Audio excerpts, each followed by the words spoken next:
If the rifle was the infantry's reach, the machine gun was its fist. American industry turned out millions of automatic weapons that played a major role in establishing Allied fire superiority and shifting the balance of power on the front lines. From the mobile punch of the BAR to the bone-shaking thunder of Deuce, today we're uncovering every machine gun and automatic rifle in the U.S. arsenal. The automatic rifle family, Browning automatic rifle lineage. Browning automatic rifle, M1918A2, the BAR. The M1918A2 is the legendary BAR, the primary source of mobile suppressive fire for the American infantry squad.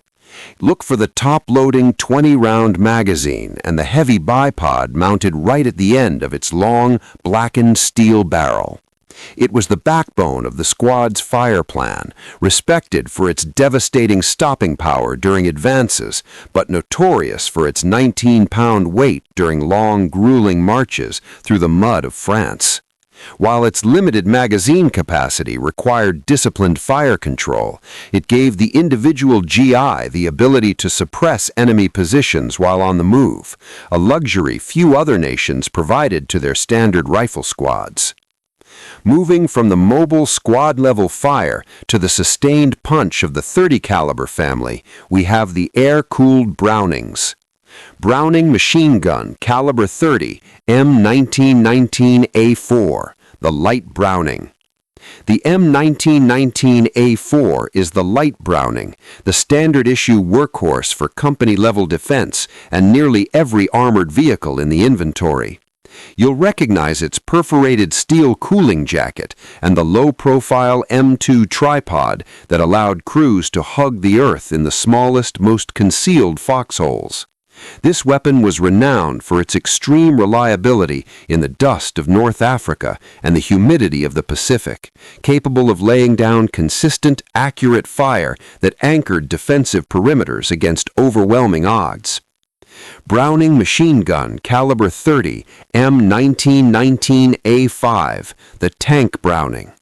The M1919A5 was the tank Browning, an early war vehicle-optimized variant built to fit the narrow, claustrophobic confines of American light and medium armor.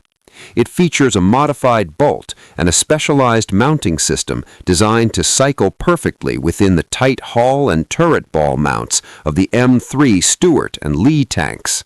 It served as a vital interim solution for tank crews, ensuring they had reliable coaxial firepower to suppress enemy anti-tank teams and infantry during the high-stakes armored duels of 1941 and 1942. Browning machine gun, caliber .30, M1919A6, the bipod Browning. The M1919A6, or the bipod Browning, was a late-war attempt to provide the infantry squad with a truly portable, belt-fed weapon that didn't require a heavy tripod. It is easily identified by the addition of a removable buttstock, a lighter barrel, and a bipod attached directly to the muzzle end of the cooling jacket. While it significantly increased the squad's fire density, soldiers often hated its awkward balance and the back-breaking effort required to maneuver the 12-pound cooling jacket through the dense hedgerows of Normandy. Browning machine gun, caliber .30, AN-M2, lightweight, the Stinger. The AN-M2 lightweight is the high-speed aircraft gun that Marines famously field-modified into the Stinger during the bloody campaign for Iwo Jima. It looks like a standard Browning, but operates with a much lighter internal mechanism that cycles at a terrifying 1,200 rounds per minute, double the rate of a standard M1919. These were among the fastest-firing automatic weapons fielded in the Pacific, and though used in very limited numbers, they were capable of delivering overwhelming wall-of-lead bursts of fire during desperate close-range jungle skirmishes. When air cooling wasn't enough for the most intense, prolonged defensive lines, the U.S. Army turned to liquid power. The 30 caliber Browning family, water-cooled. Browning machine gun, caliber .30, M1917A1, the heavy Browning. The M1917A1 is the heavy Browning, the undisputed king of sustained, long-range defensive fire. It is instantly recognizable by the massive, water-filled steel jacket surrounding the barrel, connected to a chest by a rubber hose to prevent the weapon from melting during hours of continuous combat. It was a cold-blooded anchor for infantry positions, providing the rare capability for sustained, indirect fire, effectively acting as miniature artillery to break up enemy formations before they could even reach the American lines. Shifting from rifle caliber suppression to the bone-shaking power of the heavy hitters, we meet the 50 calibers. The 50 caliber Browning family, heavy machine guns.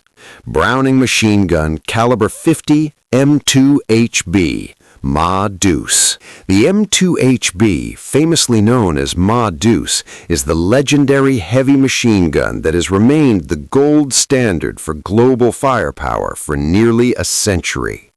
You'll recognize its huge, boxy receiver and the massive black heavy barrel that makes every other machine gun on the field look like a mere toy.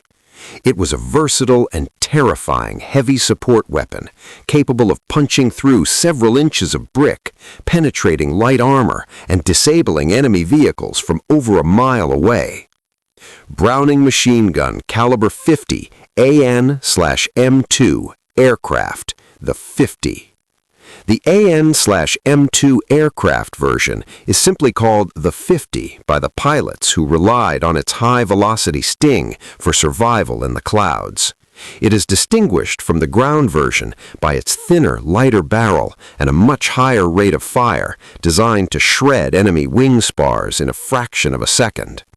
This was the primary sting of the American Air Force, contributing significantly to American air superiority by outranging and outpowering the smaller caliber guns found on many Axis fighters. For the most elite units operating behind enemy lines, a specialized kind of mobility and ergonomics was required. Specialized light machine guns. M1941 Johnson Light Machine Gun. The Johnson LMG is the highly mobile and unorthodox automatic weapon issued to specialized units such as the Marine Raiders and the 1st Special Service Force. It is unique for its side-loading 20-round magazine and a barrel that visibly recoils into the receiver to cycle the weapon's action.